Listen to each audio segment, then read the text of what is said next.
Nós agradecemos a doutora Mônica Porto e passaremos agora ao módulo de experiências internacionais. Reuso no México, tipologias de reuso, custos de produção e venda, obstáculos para implementação. Nós chamamos para esta apresentação a doutora Gabriela Mantilla, do Instituto Mexicano de Tecnologia da Água.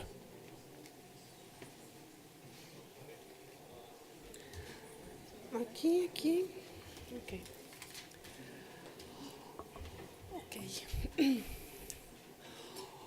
Obrigado for the invitation for the conference, for the seminar. And I would like to speak in Portuguese, but my accent in Portuguese is almost worse than my English accent. So I will try to speak as good as I can. And if I have any problem, I'm going to try to a little portuñol, because sometimes I completely understand the presentation of...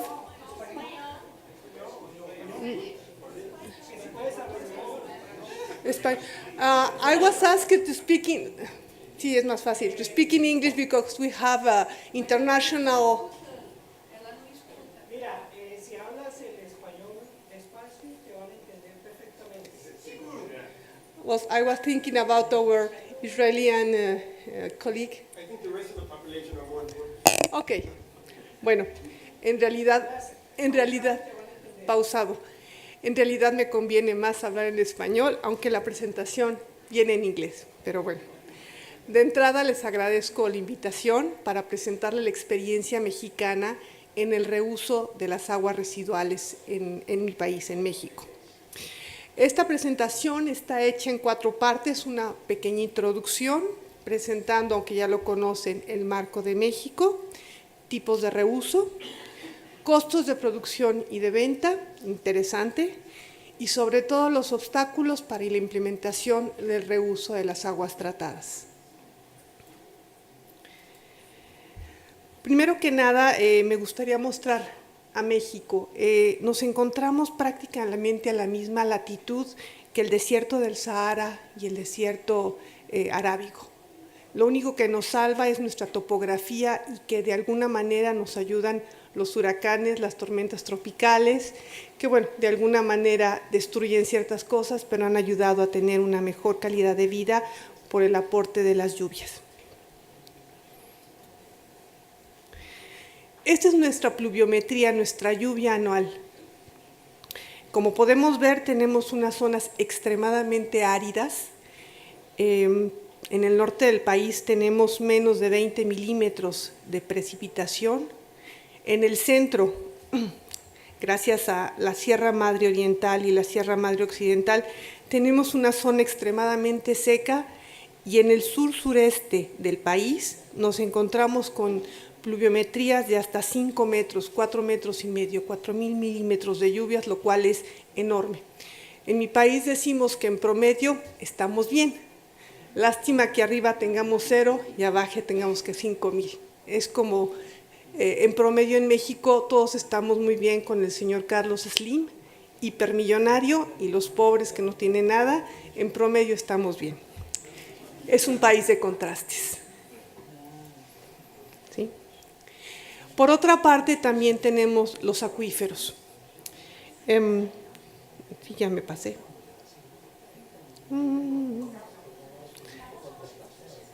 Ok, sí es este. Perdón. La condición de los acuíferos. En México tenemos aproximadamente 653 acuíferos, el número viene más atrás, pero aquí presento los acuíferos que tienen problemas. Suelos, salinización de suelos, aguas salobres, que se encuentran en este color azul claro, intrusión salina y suelos salinizados, ¿no? Tenemos 2. Este acuífero es muy importante, sobre todo por su condición, porque es la única fuente de abastecimiento en la península de Yucatán. Es una zona kárstica, no hay fuentes superficiales, y todo el agua que cae se infiltra, y dada la naturaleza del suelo, esta agua puede presentar problemas, y por la porosidad del suelo de la península de Yucatán, es muy fácil que en ciertos momentos que crece la marea, el agua se entre y lastime o modifique la calidad del acuífero, alterando totalmente la calidad del agua y sobre todo haciendo inservibles los pozos costeros. Bueno, aparte de la calidad de los acuíferos, también tenemos toda esta región de acuíferos sobreexplotados, ¿sí?, que lamentablemente coinciden con las zonas en donde no hay mucha agua. Y esto se conjuga con la disponibilidad del agua subterránea, en donde vemos que nuevamente, donde tenemos acuíferos sobreexplotados, mala calidad, pues ya no tenemos agua disponible. Por otra parte, tenemos también la disponibilidad de las aguas superficiales. Es un panorama bastante tétrico, pero de alguna manera esto nos ha ayudado a utilizar las aguas residuales tratadas o sin tratar, que también se vuelve un problema de salud pública. Recientemente, se dividió el país en 4 zonas de disponibilidad, una decisión de la CONAGUA. Antes teníamos 9 zonas, lo que hacía mucho más distintas, pero en este caso ahora manejamos 4, en donde las áreas en color azul claro representan las zonas en donde el agua resulta más cara para ser explotada, de alguna manera, las aguas superficiales. Y en las zonas 4, marcadas con este color verde, es donde es menos caro la extracción de agua superficial. Como podrán notar, en la península de Yucatán no tenemos ningún costo, precisamente porque no hay cuerpos superficiales, todos son ríos subterráneos. Entramos a la parte de los acuíferos, ¿sí? Uno, las zonas mucho más caras, que es la parte central del país, y nuevamente las menos caras, ¿sí?, en la parte sur-sureste, donde tenemos mayor disponibilidad del agua. Tenemos 653 acuíferos y ya habíamos comentado que tenemos 105 sobreexplotados. Una quinta parte de nuestros recursos subterráneos los tenemos subexplotados. Bueno, estos son cuánto cuesta el agua para hacer una diferencia entre una zona explotada y sobreexplotada. Vamos a ir sobre todo, me gustaría mencionar la parte industrial o la de agricultura, que el uso industrial entraría en los costos generales de extracción y los costos están dando en pesos mexicanos o en dólares para tener una mejor comparación. No tengo el valor del real. Bueno, sí, ya, 5 pesos, según 5 pesos por real. Entonces, para usos generales que no están dentro de consumo doméstico ni de agricultura, porque la agricultura no paga derechos si no se excede de la cuota permitida que tiene. Cada metro cúbico que se extrae para un uso que no sea doméstico cuesta 73 centavos de dólar, que contrastado con 0.04 centavos de dólares, pues resulta muy importante para la industria comenzar a pensar en una fuente alterna de agua. Cuando nos vamos a los acuíferos, extraer un metro cúbico de agua del subsuelo, simplemente por derechos de extracción hay que pagar $1. Y si esto unamos que muchos de los acuíferos están ya sobreexplotados y el nivel freático es muy bajo, hay que agregar el valor de la energía eléctrica para sacar el agua. Luego viene la vulnerabilidad ante la sequía, ¿sí? ¿Qué tanto nos puede pegar en México un estiaje fuerte? Aún en las zonas donde tenemos mucha disponibilidad, una sequía puede ser muy importante para la península de Yucatán y evidentemente para las cuencas centrales del país. Sí. Y entramos a la parte que me pareció que para la redundancia muy parecida a Brasil, más bien al estado de Sao Paulo. El norte del país es donde tenemos más agua, pero tenemos la mayor cantidad de población y la mayor participación en el Producto Interno Bruto. En la parte sur del país tenemos mucho más agua, pero menor cantidad de población y menor participación en el Producto Interno Bruto. Muchas veces se dice que el agua es un factor de crecimiento y de desarrollo económico, pero parece que para los países latinoamericanos es al revés. Donde tenemos mayor cantidad de agua, presentamos mayor pobreza, mayor marginalidad social. No nos hemos dado cuenta de cómo podemos aprovechar este recurso para sacar adelante a las zonas más marginadas y más pobres del país. En este mapa se presenta el país, que está dividido en 13 regiones hidrológicas administrativas, que son las cuencas, un poco siguiendo la escuela francesa de división de un país por cuencas. En ocasiones obedecen a divisiones municipales y estatales, porque lamentablemente no pudimos dividir al país conforme a los parteaguas, sino que tuvimos que seguir la política municipal, porque es muy difícil trabajar con los políticos. Si no aceptan una cuenca, no se puede. ¿Es nada más pasa en mi país o es una historia latinoamericana? Por ahí encontré a alguien que dice que también. ¿Sí? Nuevamente aquí mostramos cómo se encuentra el país. ¿Sí? En cuanto a la disponibilidad de agua renovada, que es un poco la disponibilidad del agua que puede ser explotada de manera aparentemente sustentable en una región, encontramos que en el norte, centro y noroeste del país contamos con 1.580 aproximadamente metros cúbicos por habitante años, mientras que en el sur tenemos 10.718 metros cúbicos por habitante años. Es una relación de 10:1, es proporcional. Pero casi lo mismo se encuentra a nivel de población y de participación en el Producto Interno Bruto. El 80% de la población, prácticamente 77%, se encuentra en las zonas norte y noreste, mientras que el 23% lo encontramos en el sur-sureste, pero todavía más dramático es la participación del Producto Interno Bruto. Y a esto nos remitimos a donde nos encontramos con las mayores áreas, las mayores zonas metropolitanas. Tenemos nuestro pequeño monstruo, que es la Ciudad de México. No me atrevo a querer competir con Sao Paulo porque no sé cómo saliéramos, sobre todo porque el Distrito Federal, Ciudad de México, tenemos aproximadamente 9 millones de habitantes que no han crecido mucho desde el sismo de 1985.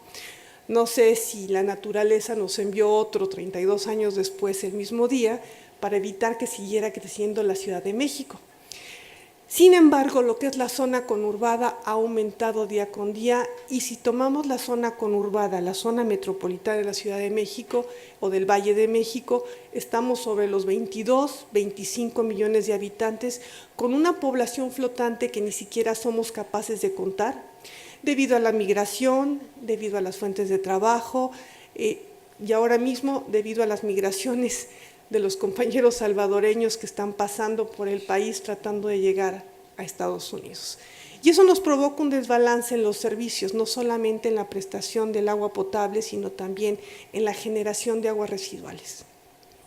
Tenemos otras grandes ciudades, Guadalajara, que andará sobre los 5 millones, la zona metropolitana de Monterrey también con 4 millones, pero como podemos ver, los grandes núcleos poblacionales se encuentran donde no hay agua.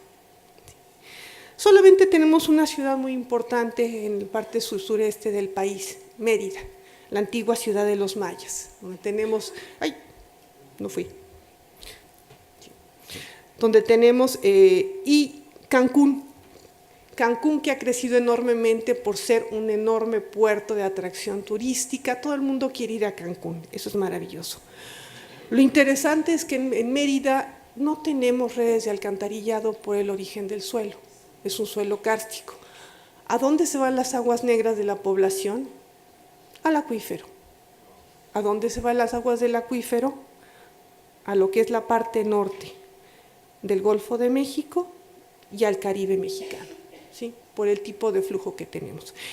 Curiosamente, en la zona de Cancún, como fue un desarrollo bastante reciente, data de los años 70, no lleva tanto, sí tenemos una red de alcantarillado muy importante que ha permitido dar tratamiento a las aguas residuales que genera la población, la hotelería, pero 20 kilómetros tierra adentro, regresamos a condiciones prácticamente mayas. Pozos negros, letrinas, fosas sépticas y no más tratamiento. ¿Cómo se usa el agua en México? Porque ese es uno de los problemas. Hablamos mucho de reuso, pero habríamos también que pensar dónde se generan las aguas residuales, quién las genera y dónde deberíamos también estarnos fijando en dónde tratamos, en dónde cuidamos.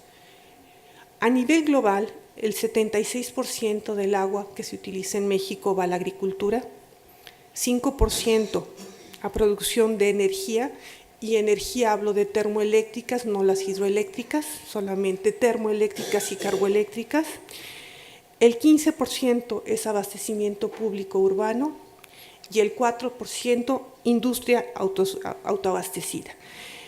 Que quede claro que muchas de las industrias que se quedan adentro de las ciudades entran en el abastecimiento público y urbano, y eso nos da un, ¿cómo llamarlo?, un melting pot, un agua residual mixta que a veces resulta muy difícil de tratar. No tenemos muchos drenajes separados y eso hace que el tratamiento se vuelva complicado. ¿Sí?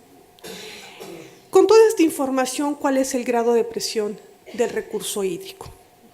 Evidentemente, en las zonas donde no tenemos población, no tenemos desarrollo, pues tampoco tenemos presión hídrica. En las zonas donde tenemos mayor población, mayor desarrollo, mayor industria, es donde crece enormemente la presión hídrica, y esto se refleja sobre todo en el Valle de México. ¿Sí? Bueno, panorama negro, más o menos, pero ahí nos tocó vivir. ¿Qué tipos de reusos tenemos? Bueno, para empezar, ¿cómo se define en México el reuso? Conste, estoy utilizando definiciones oficiales. No siempre coincido con las definiciones que están dando, ¿sí? A veces me parecen un tanto descabelladas. Pero bueno, ¿cómo se define el reuso en algún libro, un libro oficial de México? Utilización del agua residual, con o sin tratamiento. Y realmente en México eso se vuelve una política pública, porque básicamente todas las aguas residuales que no tienen tratamiento y que caen en un cuerpo receptor, en algún momento van a ser utilizadas o por un agricultor o van a llegar a un cuerpo receptor, a un lago, a un río, que seguramente puede ser utilizado como fuente de abastecimiento de agua potable. Y una de las frases que utilizamos más es que nadie nos garantiza que la botellita de agua que nos tomamos de manera muy segura alguna vez no fue orina de dinosaurio o orina de alguno de nuestros paisanos. Porque finalmente no hay más agua que la que tenemos desde el principio del tiempo, y es un ciclo hidrológico. Gracias a la evaporación, que es el mejor sistema de tratamiento, todo se queda abajo. El agua que pasa a otras cuencas de alguna manera está potabilizada, sin sales, pero se vuelve a consumir. Entonces, finalmente, somos víctimas de lo que echamos al agua, ¿sí? ¿Qué echamos? Lo que sea, y es una de las cosas que tenemos que empezar a remediar. ¿Cómo se define también el reuso? Como potable o como no potable. También definimos que tenemos un reuso directo, que es aquel que se hace antes de que llegue un cuerpo receptor, y nos podemos jactar de que tenemos casi 28 metros y medio, 28.5 metros cúbicos por segundo, que se utilizan sin que caiga un cuerpo receptor, que son reutilizados directamente. El reuso indirecto, esto es cuando esta agua cae en un cuerpo receptor, y que estamos llegando casi a los 80 metros cúbicos por segundo. Por otra parte, también hemos trabajado mucho en el intercambio del agua residual tratada por el agua de primer uso. Para eso nos jactamos de 8 metros cúbicos por segundo. ¿Sí? ¿Qué reuso tenemos? Tomé todos los reusos que se utilizan a nivel internacional, me pueden faltar alguno, pero bueno, usos urbanos, todos los que se les ocurran, sobre todo abocados a riego de parques y jardines, lavado de carros, de autos, En algunos centros comerciales, como a los centros comerciales, sí les cobran mucho más caro el agua de primer uso, el agua potable, sí se utiliza mucho en los WCs o en los inodoros, toilet flushing. Esto debería ser una de las acciones que deberíamos utilizar más seguidas, porque parece impensable que utilicemos agua potable para alejar las excretas de nuestras casas, de nuestras ciudades, ¿sí? Y ese no es un problema de tratamiento, ese es un problema de gestión, de management, de decirle a los ingenieros civiles que ya no se debe de construir una sola línea de abastecimiento a casas, edificios, inmuebles, centros comerciales, que ya necesitamos 2 o a veces hasta 3 líneas de abastecimiento, porque el país o el Estado o muchas partes del mundo ya nos dan. Brasil es uno de los países que tiene mayor cantidad de disponibilidad y se encuentra en una escasez hídrica y le seguimos bajando al baño con agua potable. Resulta impensable. En agricultura, bueno, todos los cultivos comercialmente procesados, horticultura, acuacultura, empezamos a hacer pruebas en viticultura en la parte norte del país, en el Valle de Guadalupe, el lugar donde tenemos la mayor producción de vinos que son de alta calidad, aunque los viticultores se encuentran un poco recelosos porque dicen que la calidad del agua tratada pudiese afectar la calidad del vino. Para ello vamos a tener que implementar parcelas experimentales para probarles que un agua residual tratada no va a afectar la calidad de la uva y con ello la calidad del vino.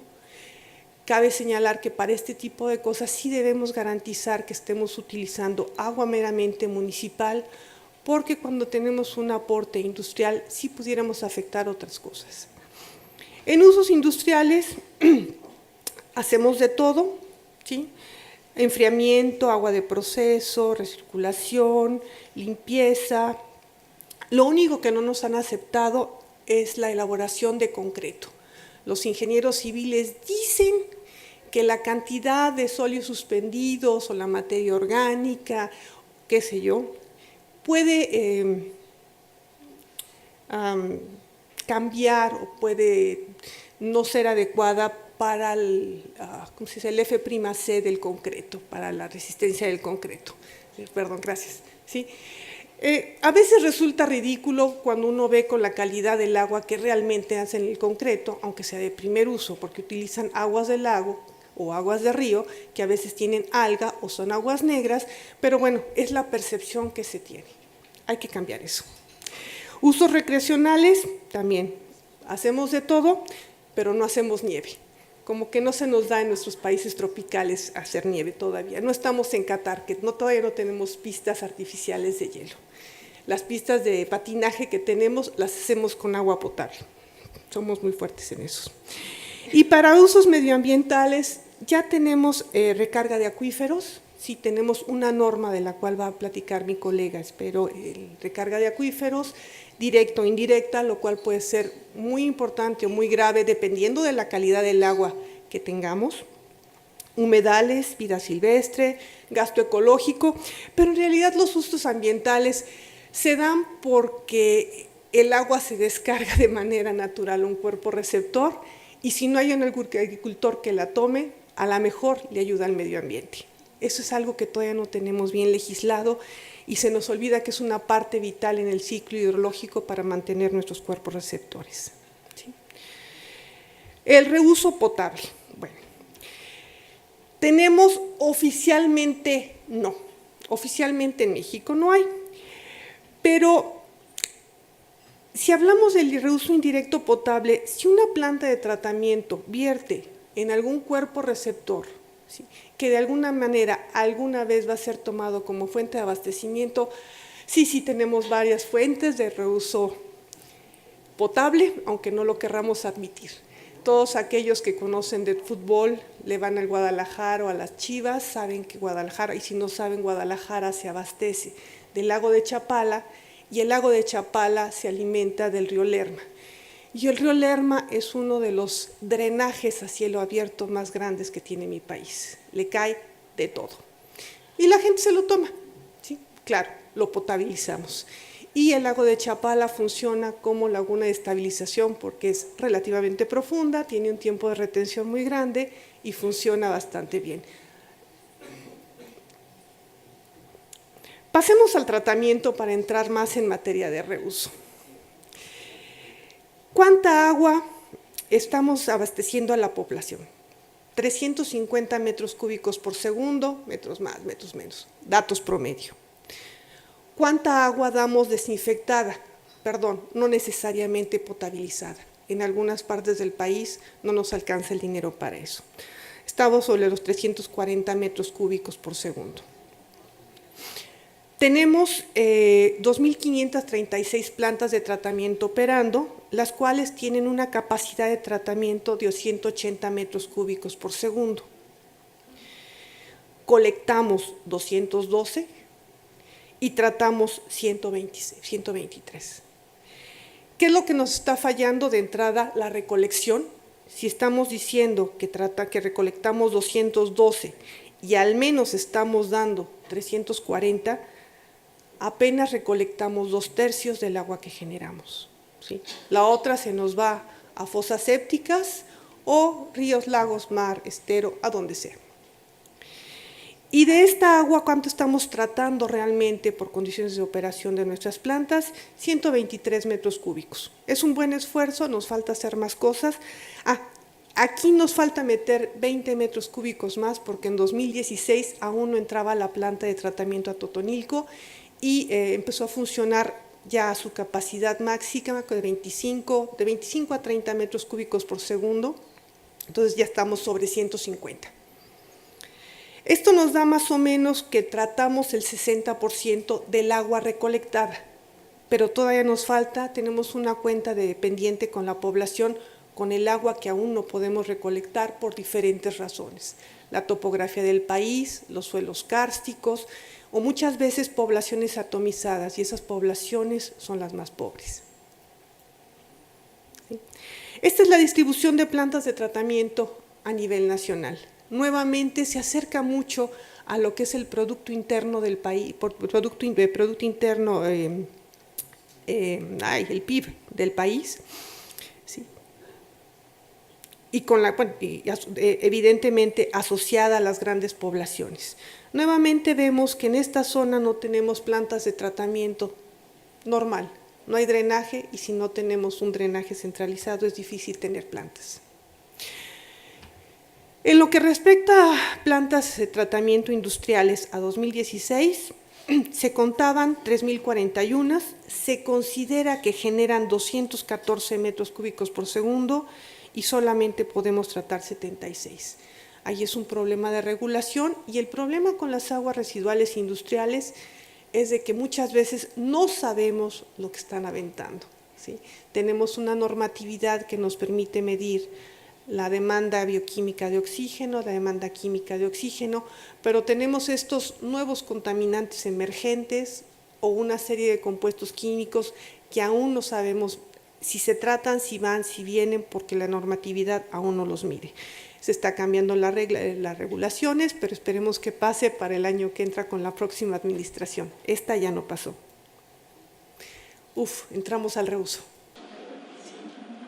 Habíamos comentado que tenemos reuso directo, 28 metros cúbicos por segundo. El reuso después de la descarga, 80 metros cúbicos por segundo. ¿Qué pasa?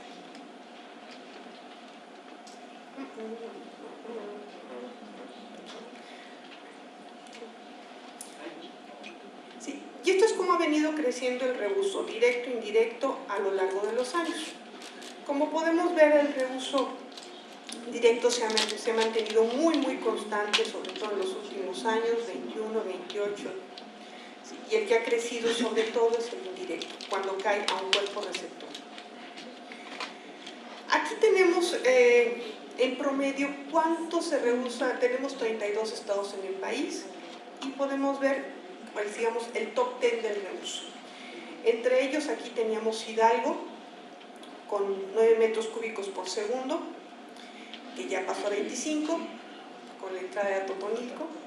Nuevo León, 11 metros cúbicos por segundo, que es una de las ciudades que están más en vanguardia de del tratamiento, Tamaulipas y Coahuila.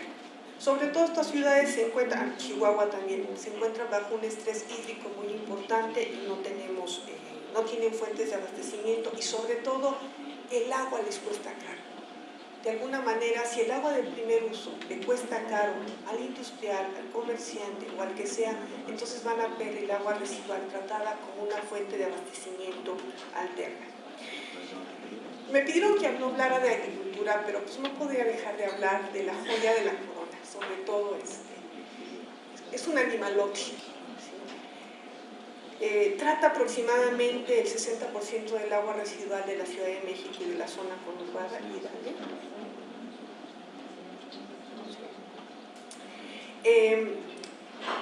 Permite que se riegue de manera relativamente segura 80,000 hectáreas en el Valle de Tula. Esto no quiere decir que antes no se regaba. De hecho, desde época de don Porfirio Díaz, 1910, la concesión de esta zona para regar con aguas negras existe. Y realmente aquí el problema que hubo fue que los campesinos no querían agua tratada. ¿Sí?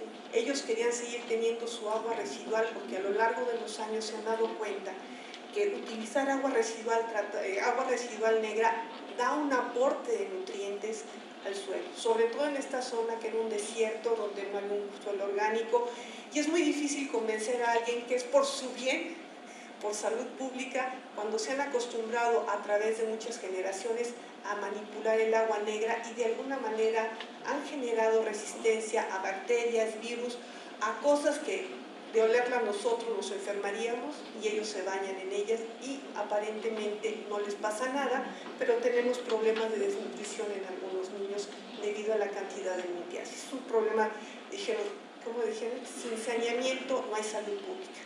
Es una gran frase, pero también para ellos sin agua no se puede comer y más jornadas de hambre. ¿Cuál es el costo? Y eso es muy interesante. $0.07 por metro cúbico de agua tratada. Evidentemente es una economía de escala, es lo que permite esos costos relativamente tan bajos y el aprovechamiento del biogás a partir de la estabilización anaerobia de los lodos. Este es el proceso de tratamiento, voy a dejar la presentación, es un proceso convencional y del otro lado es un proceso físico-químico en época de lluvia que simplemente permite quitar los sólidos suspendidos cuando llega mucha agua. El otro es un proceso biológico convencional. Tenemos un documento que se llama Inventario Nacional de Plantas de Tratamiento, en donde tenemos incluidas todas las plantas de tratamiento del país. De ellas, de todo este gran marco, solamente 19 plantas reportan que hay un reuso industrial, ¿sí? Menos del 1%. Todo lo demás, como dije, se va a agricultura, a parques y jardines, o simplemente llamémosle al gasto ecológico. Se vierte y que lo aproveche la naturaleza. ¿Cuáles son los reusos más importantes? Sobre todo torres de enfriamiento, procesos industriales, algo de construcción, termoeléctricas y algunas mineras que utilizan el agua residual para su proceso. Voy a citar algunos procesos porque me quedan 6 minutos y apenas estamos en tiempo. Agua y Drenaje de Monterrey. Es una de las empresas, ¿vale? ¿Me puedo decir más? Muchas gracias por el tiempo que me da, colega. Agua y Drenaje de Monterrey es el organismo operador, la empresa de agua y saneamiento, sí, probablemente con más tradición en el país y que prácticamente tiene el 100% de sus aguas tratadas. Tiene 4 tipos de clientes, 1.400.000 domésticos, 67.600 comerciales, aprox 1.500 industriales y público urbano, 6.000. Lo que es interesante en este organismo operador es cómo ha manejado sus tarifas, ¿sí?, para propiciar la utilización de agua tratada. Al doméstico le cobra 15 pesos por metro cúbico, pero al industrial se va sobre los 53. ¿Qué sucede con esto? Que cuando tengo un usuario de tipo industrial que no requiere agua potable, hasta le puedo vender agua negra. Y en Monterrey hay nueve usuarios que están dispuestos a comprarles agua negra, agua sin tratar, agua directamente de las alcantarillas, porque solamente le cobra $1.60, $0.08 por cada metro cúbico de agua que puede disponer. El usuario decide qué tipo de tratamiento le da para utilizarlo en su proceso. Ahora bien, si quiero quitarme la molestia de tratar el agua, puedo comprar el agua tratada y entonces me sale a 10 pesos, a 50 centavos de dólar, y entonces ya tengo un agua tratada que, comparado con el costo que me da para la industria, estamos de 2.5 a 0.5. Estas son las acciones que incentivan al tratamiento de las aguas residuales. En el momento que dejemos de vender el agua barata, ¿sí?, a quien no necesita agua potable, entonces podemos propiciar las acciones de reuso.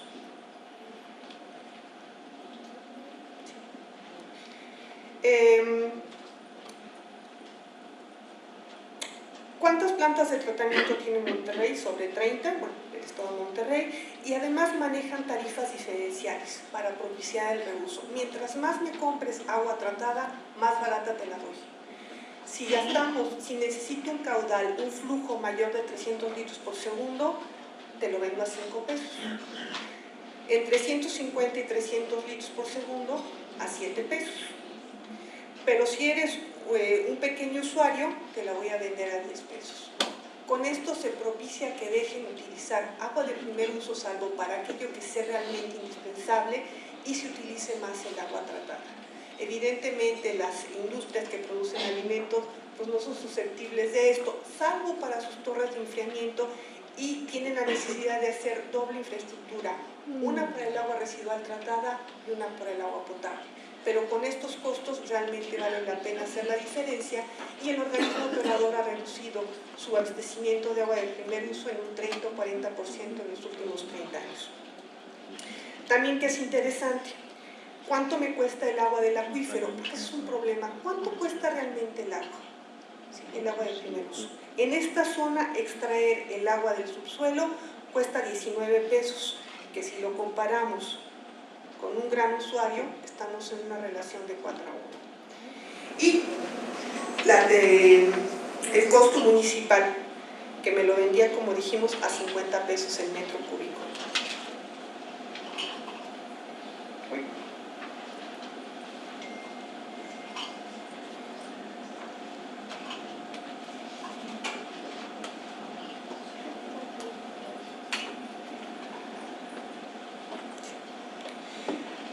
¿Qué otra de las cosas tenemos para incentivar la utilización de agua residual tratada?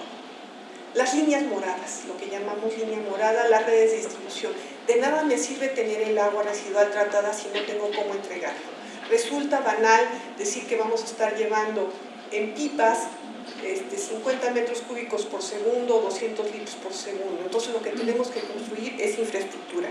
Y Monterrey se ha dotado de una buena red para poder distribuir a sus 116 clientes. Este es el proyecto que están desarrollando para ampliar su red de distribución. Es un registro de sus clientes, podemos encontrar de muchos tipos de industrias. Simplemente, una de las cosas importantes es que este organismo operador tiene un muy buen padrón de usuarios. Sabe quién le compra, sabe quién le vende, y al momento de saber a quién le da agua, también sabe lo que le entregan en su red de abastecimiento, de drenaje, y puede tratar con menores problemas. ¿Sí?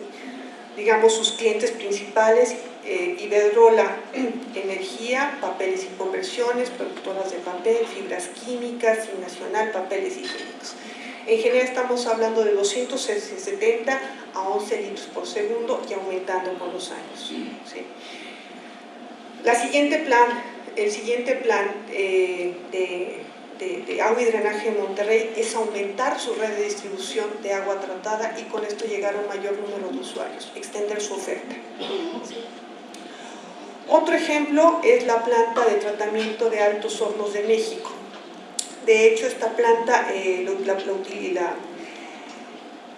trata el agua municipal, pero en realidad el tratamiento lo paga Altos Hornos de México porque le conviene utilizar el agua residual tratada. Es un servicio que de alguna manera le da al municipio y genera un agua residual con menos de 6 miligramos por litro de DBO.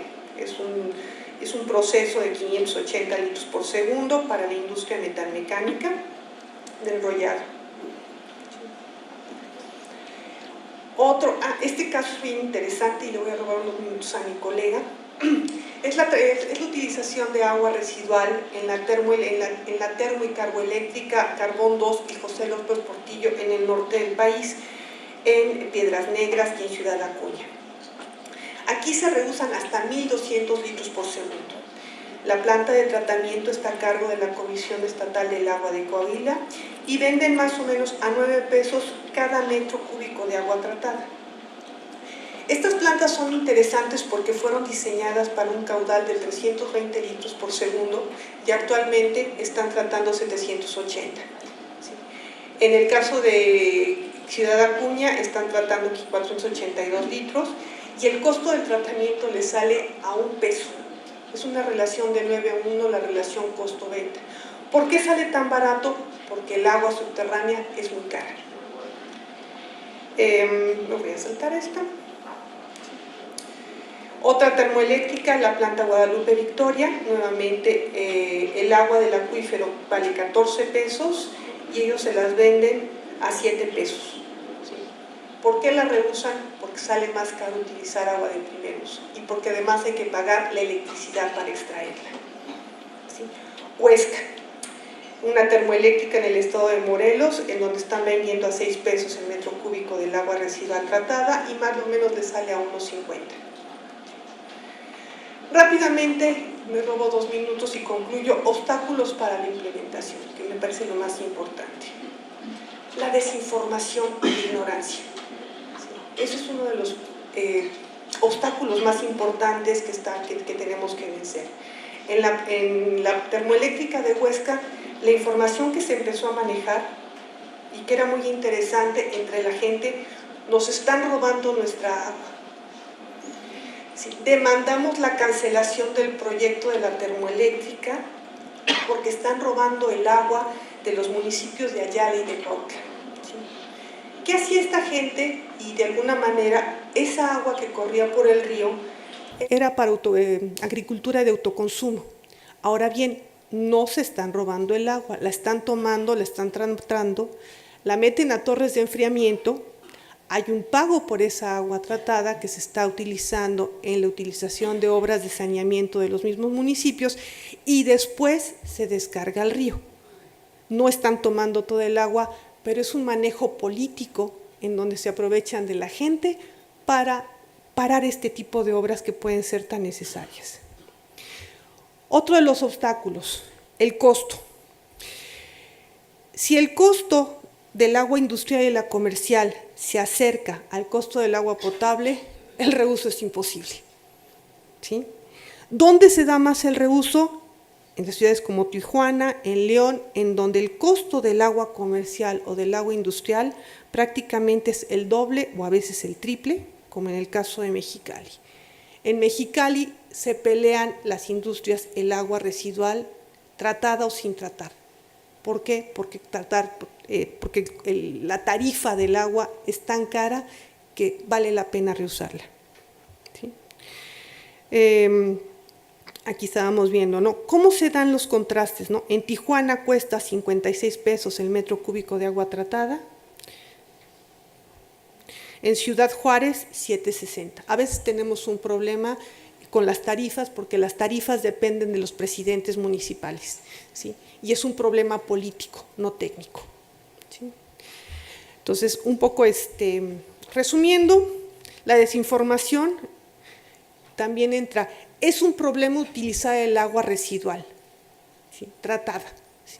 En algunas partes del país no se le tiene confianza, ¿sí? Porque seguramente algo mal tiene y no va a servir para el proceso, va a dañar mi proceso.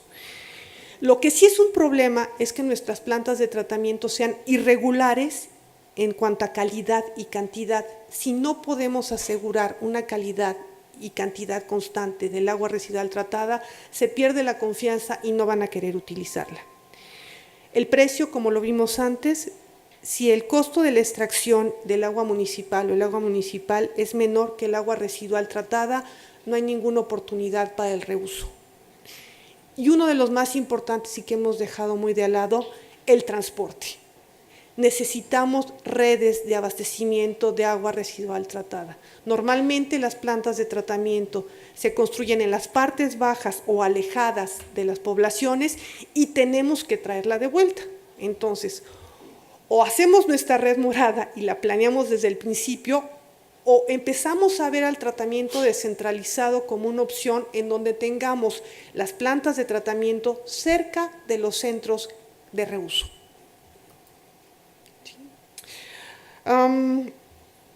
Esto ya lo dije, con esto les agradezco su atención. Muchísimas gracias.